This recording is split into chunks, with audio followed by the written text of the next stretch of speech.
we'll be looking at Nigeria's economic hardship, especially looking at the causes, and we'll be looking at the inflationary figures as it connects to the food commodity market and, of course, transportation.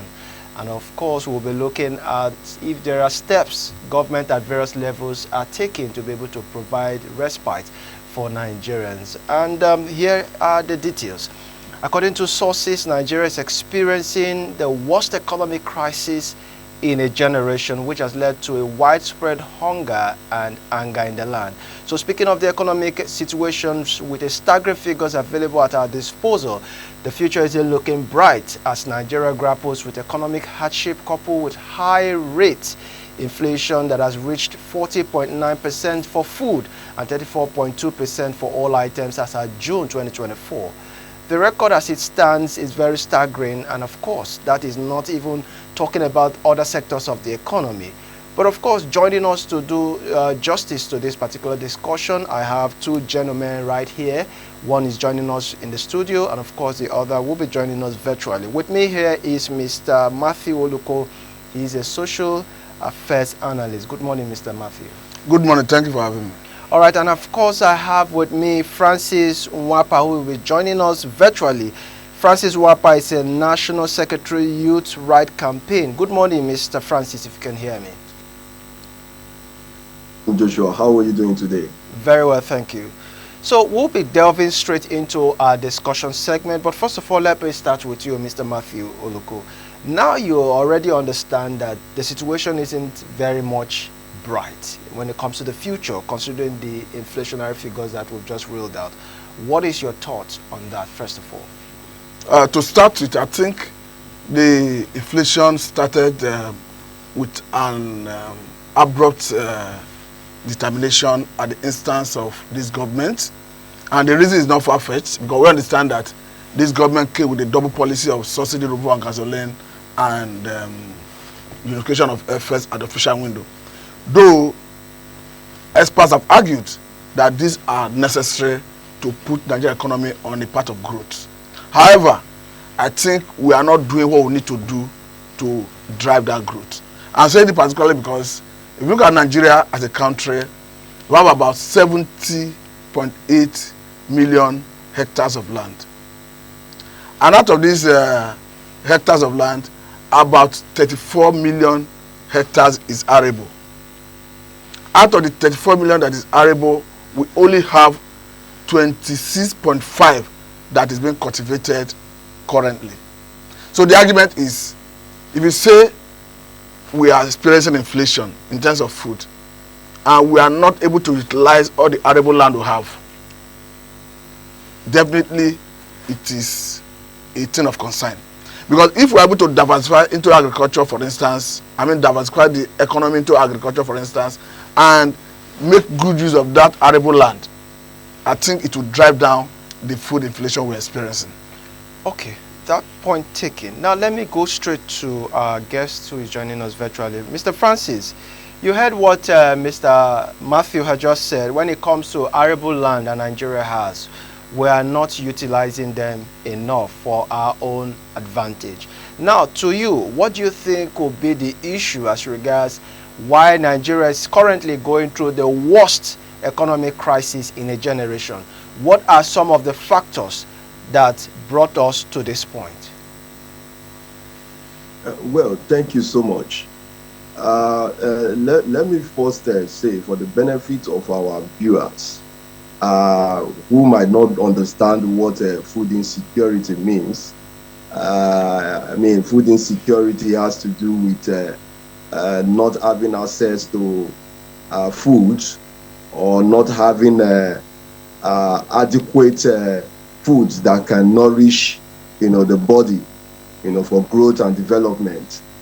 And unfortunately, Nigeria is one of the countries, or has the highest currently, the highest food crisis, globally. I think in 2024, the UN Food Agriculture Organization Director General Hu Dongyu, raised an alarm And I quote him from what he said. He said, the magnitude of suffering in Nigeria is alarming. It is incumbent upon all of us to act now and to act fast, to save lives, safeguard livelihood, and prevent the worst situation.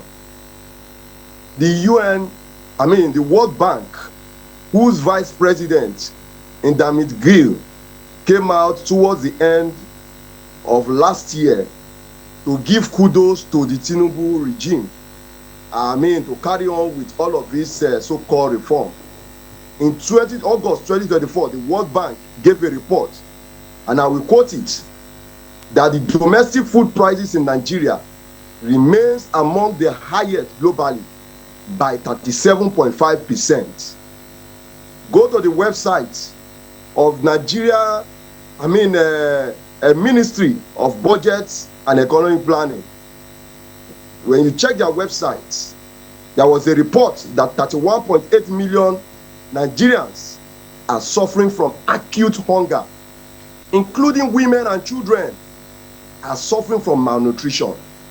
And when you look at all of this, you would not, just like the guest in the studio said, Nigeria is blessed with about 36.9 million hectares of arable land where we can grow crops. That is more than the population, more than the land mass of several countries put together.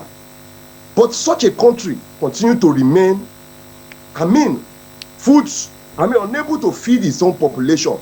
And when you look at it, comparing to history, in between 1957 and 1960, Awolowo went to Israel and understudied the famine in Israel and came back to Nigeria and established about 20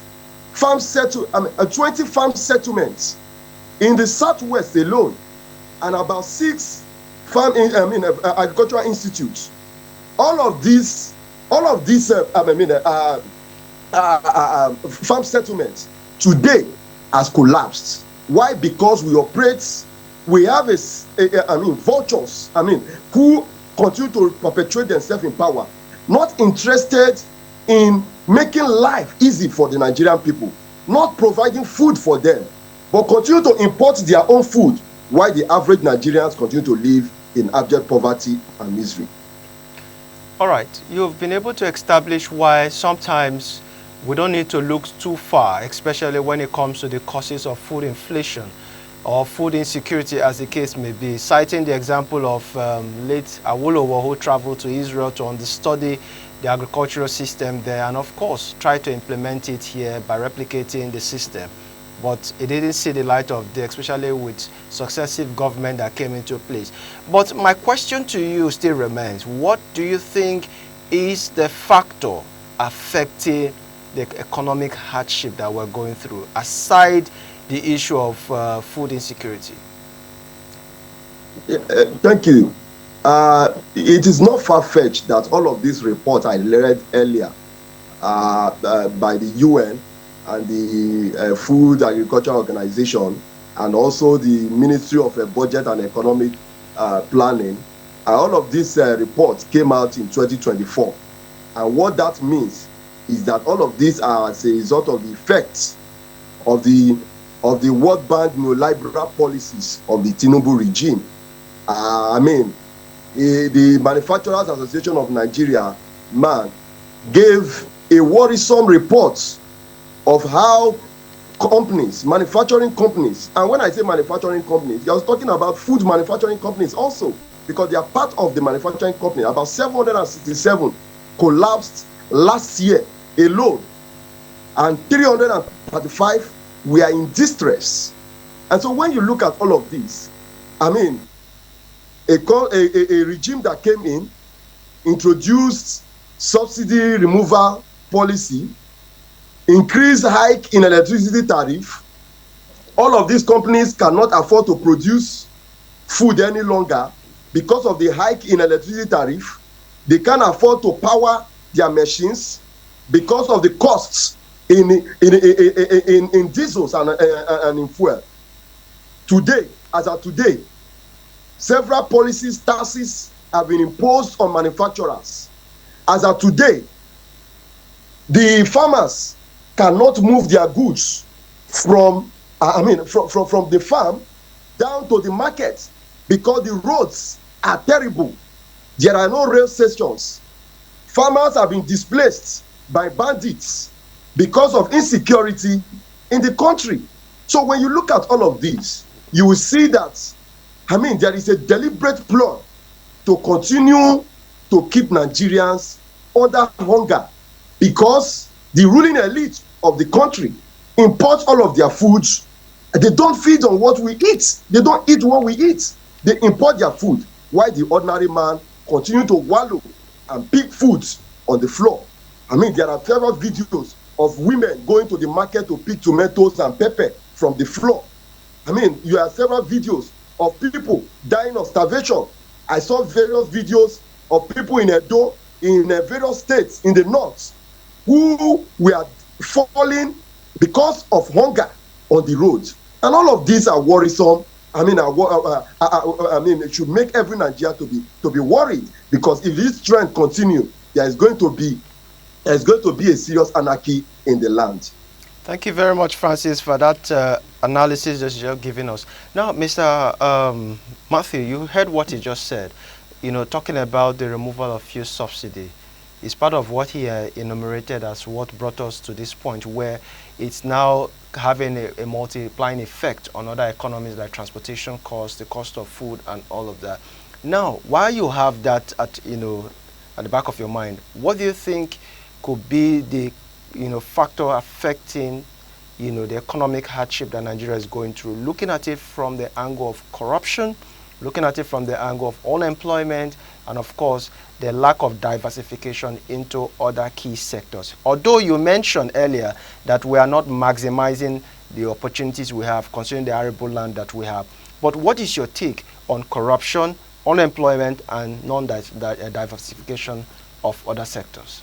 Looking at corruption as it has to do with the current situation we find ourselves, I think the major area you look at corruption is in the area we are deploying resources to address insecurity. Because, to be honest with you, the major challenge we have to diversifying the economy is insecurity.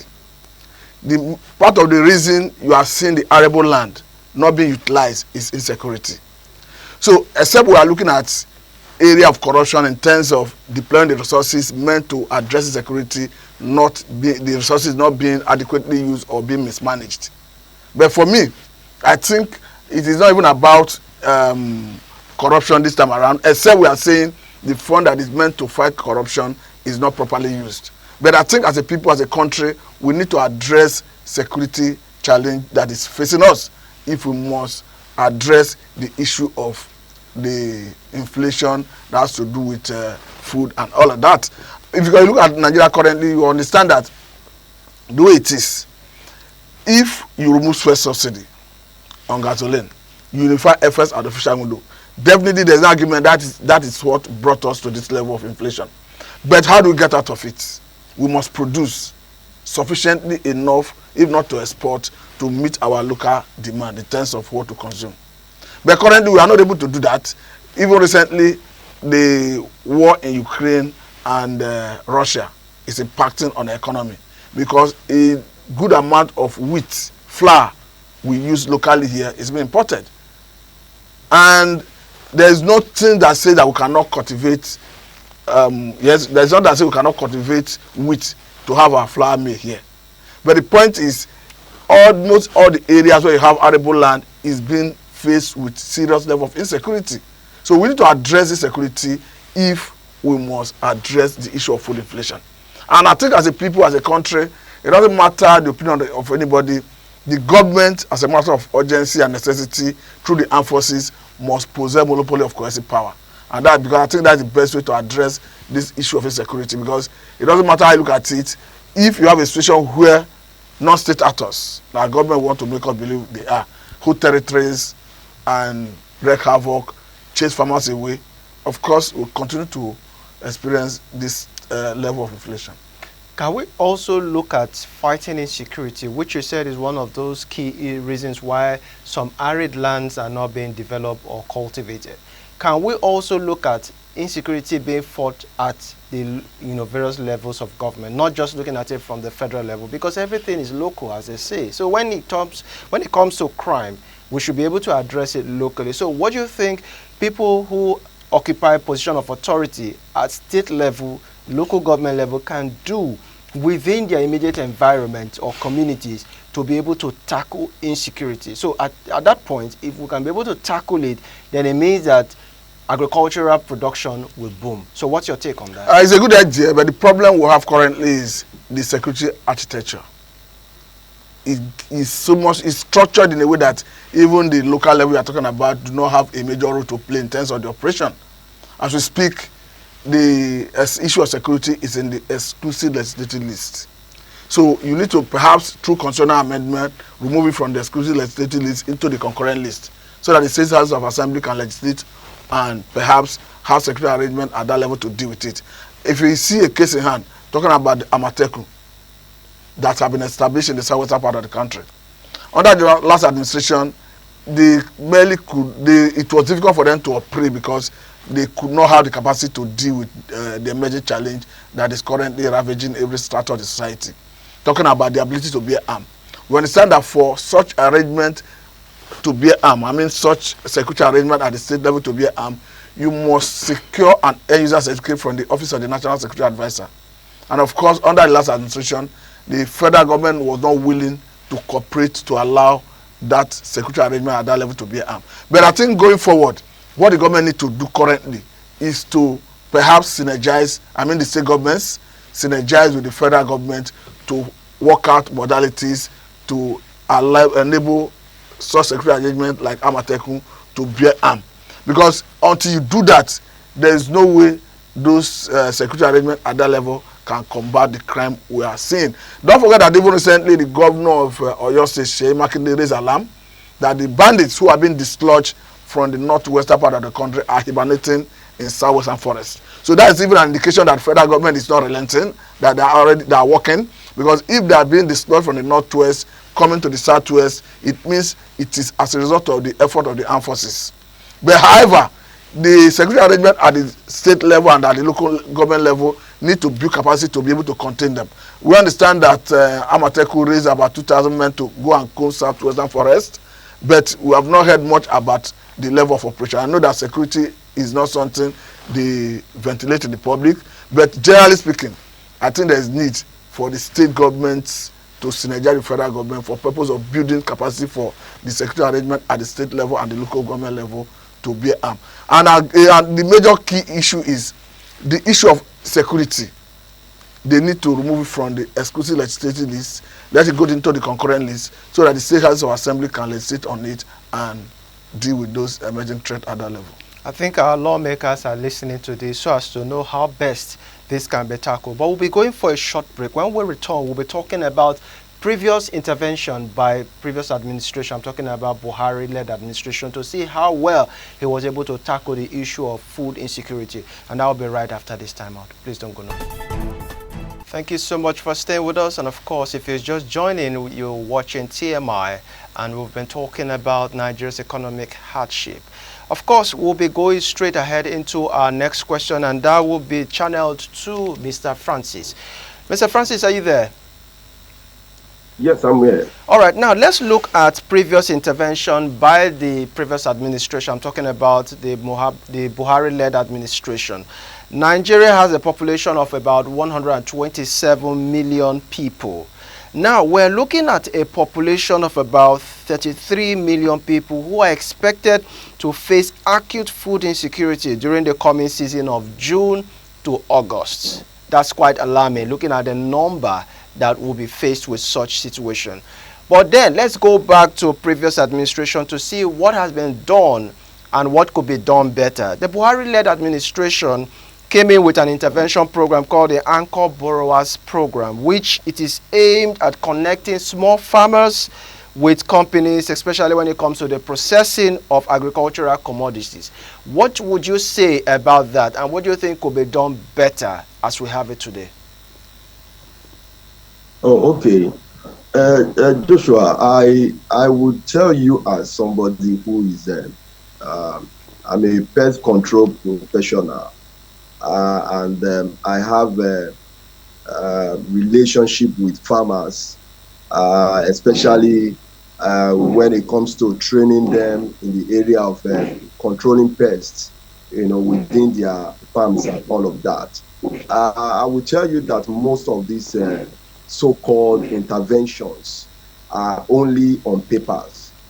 The truth is that just few individuals benefit from these so-called interventions, and some of the in the case most cases those interventions are channeled to enrich those corporations who are supposed to provide, for example, in the area of fertilizer. Certain individuals are just in sync with the ministries of agriculture or some of the persons in this ministry to just continue to get money from government and all of that. And all of this thing does not really go down to the real people who need these things. The truth is that don't forget that the woes of this current regime, did not just start today. The woes started way back from 1999 down to what we have right now.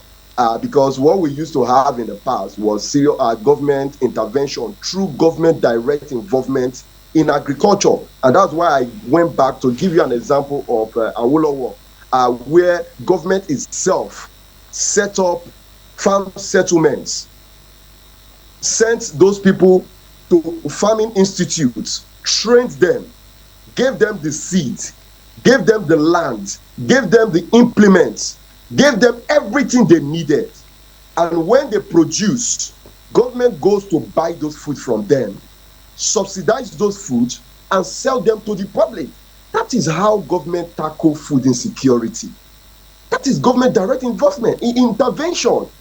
There is no way you want to tackle food insecurity in a population of over 200 million people, and you want to continue to bring fertilizer, give fertilizer to people to go and spray in one place. That is not intervention. Intervention has to do with government direct involvement in farming, in crop farming, animal farming, and train the people, equip them, give them everything they need. When those things are produced, government goes straight into the farm, buy those things, and subsidize it and sell it to the people at a cheaper rate. That is what I call intervention. Thank you very much, Any other Francis. thing aside from that is not an intervention, but a means to just waste people's time. All right, thank you very much. Your point has been well taken. So in Coastal Home, because we do not have much time, when it comes to food insecurity, women, especially nursing mothers, and of course pregnant women and children are the worst hit.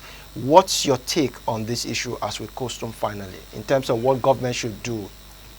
I think the government, as a matter of urgency and necessity, needs to prioritize the welfare of Nigerians, particularly the vulnerable, just as you cited them in the society. But unfortunately, every attempt to do that in the past have always hit a brick wall.